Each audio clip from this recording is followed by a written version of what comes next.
মানিকগঞ্জ সদর হাসপাতালের আনসার সদস্য আশ্রয় দেওয়ার অজুহাতে গৃহবধূকে ধর্ষণ। মানিকগঞ্জ জেলা প্রতিনিধি আজাহার হোসেনের প্রতিবেদনে মানিকগঞ্জ ২৫০ শয্যা বিশিষ্ট জেনারেল হাসপাতালে এক নারীকে ধর্ষণের অভিযোগ উঠেছে হাসপাতালে দায়িত্বরত ২ আনসার সদস্যের বিরুদ্ধে। অভিযুক্ত ২ আনসার সদস্যকে আটক করে পুলিশ হেফাজতে নেওয়া হয়েছে।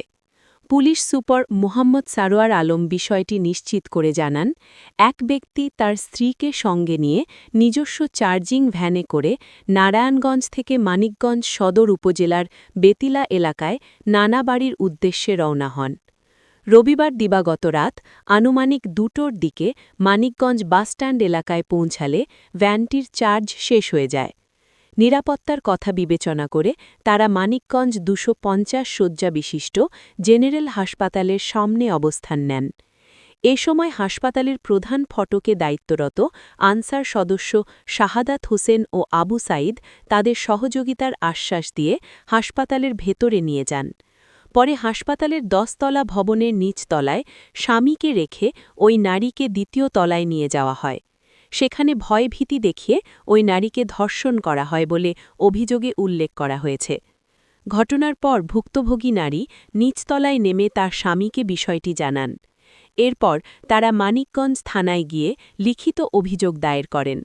অভিযোগ পাওয়ার পর পুলিশ ঘটনাস্থলে গিয়ে দায়িত্বে থাকা সকল আনসার সদস্যকে থানায় ডেকে নেয়।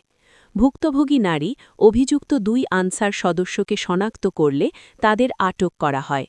বর্তমানে নারীর স্বাস্থ্য পরীক্ষা কার্যক্রম চলমান রয়েছে বলে জানান পুলিশ সুপার।